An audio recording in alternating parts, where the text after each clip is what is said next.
नमस्कार शेतकरी मित्रांनो, आज मी माझ्या कपाशीच्या प्लॉटमध्ये आणि काय आलंय की कपाशीच्या प्लॉटमध्ये तुम्ही हे बघू शकता की हे फुलं लागलेली आहे आणि हे फुलामध्ये काय आलंय की हा पिवळा प्रकार काय होतो की पांढऱ्या याच्यावर पडतो. त्याच्यामुळे काय होतं की पॉलिनेशन होतं आणि पॉलिनेशन झाल्यावर काय होतं त्या फुलाचं रूपांतर हे तुमचं बोंडामध्ये होतं. आणि काय होतं काही काही जणांचं काय झालंय की हे पांढरे फुलं लागलेले पण त्याच्यामध्ये ते पिवळा प्रकारच नाही आणि ते पिवळा प्रकार नसल्यामुळे काय होतं की फुल असं लाल होऊन काय होतं फुल असं लाल होतं आणि ते लाल झालेलं फुल वाळून काय होतं खाली पडतं आणि खाली पडल्यामुळे काय होतं की त्याच्यामुळे काय होतं की जी बोंड तयार होत नाही आणि बोंड तयार नाही आलं हे कशामुळे होतं मी तुम्हाला सांगतो. हे काय होतं बोरॉन हे कमी असतं. बोरॉन कमी असल्यामुळे हे अशा गोष्टी घडतात.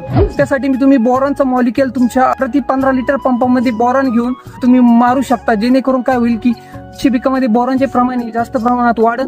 आणि जर तुम्हाला माझी ही व्हिडिओ आवडली असेल तर जास्तीत जास्त शेतकरी पोहोचवण्याचा प्रयत्न करा. धन्यवाद.